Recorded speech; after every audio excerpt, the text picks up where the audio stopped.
So what advice do you have for young black men? What advice did a black man give you that helped you to become who you are today? Well, here's my advice.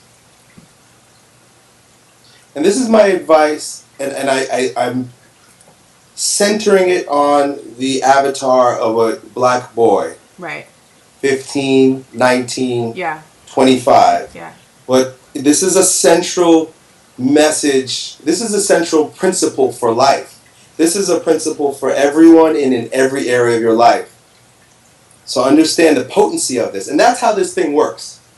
There's a lot of bullshit in our lives that's piled on us, but there are a handful of principles. Bruce Lee would say, get rid of all you don't need and keep the essentials. Get rid of everything.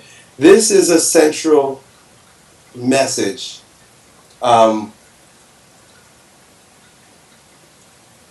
Bob Marley once put it this way. He said, emancipate yourself from mental slavery. None but ourselves will free our minds.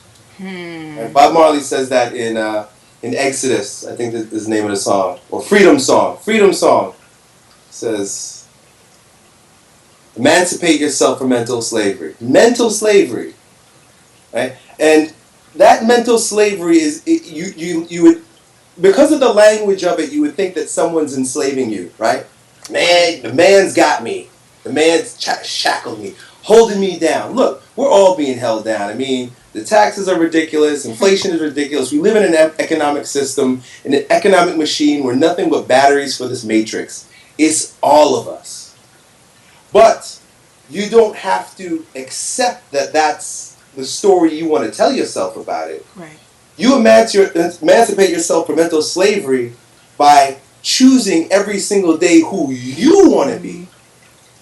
You make that choice every single day, and the more you can detach from what TV tells you should be, right? I mean, we don't watch TV. We had a big TV. My son threw a truck at it, and it broke. And I was like, that's it. We're done with TV.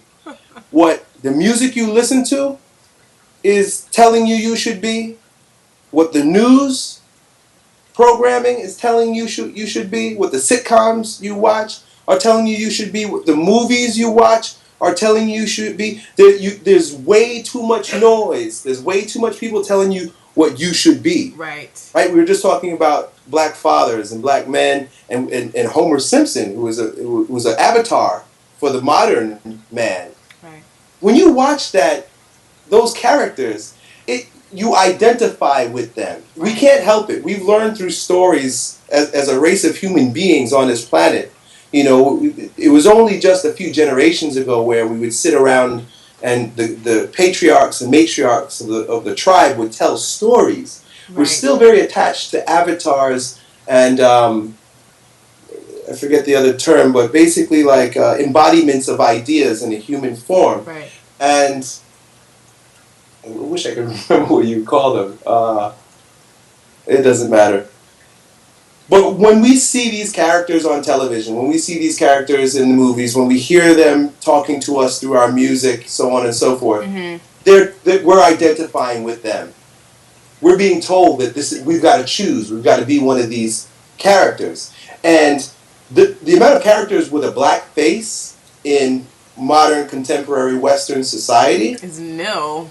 They're usually evil. Just watch Disney movies. Yeah. Why are all the bad guys dark? Dark. Dark is associated with evil, bad, right? Feminine. Dark is associated with softness, earth.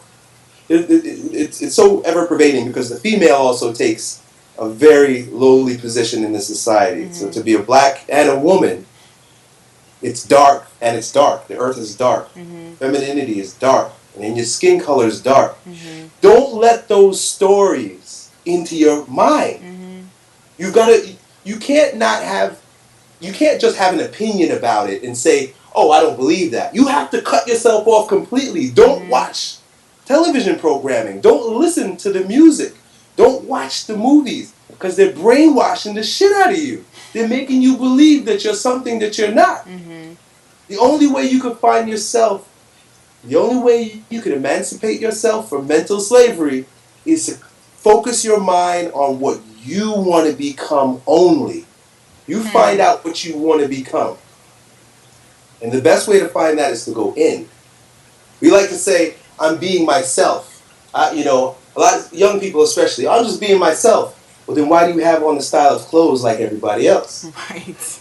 I remember being a teenager like, nah, Mom, I'm just trying to be myself. But meanwhile, no, I'm trying trying to to be be like like everybody else. my 4 friends, right?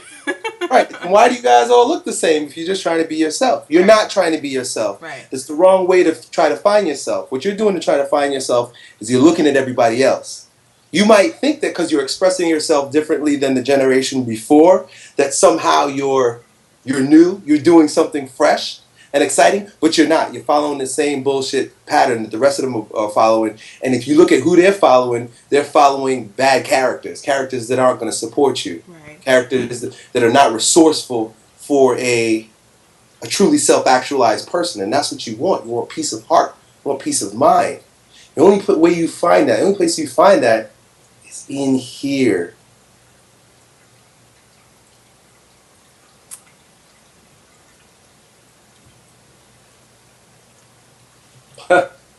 Is that helpful? I mean, I'm pretty poetic, so I hope that it could be grasped and utilized. But the point is, the most tangible point is to trust yourself and ignore everyone else. Right. The less you see about what's going on in society, now that they got bombs going off at these places, though you don't need to know. You just don't need to know. Yeah. And it doesn't mean you're cold-hearted. It doesn't mean you're detached. It means you're busy. Yeah. I'm building me because my central message is become the strongest version of yourself and then inspire others. Right. So the most selfless thing you can do is to grow your own strength, because as you grow, others can't help but to grow along with you.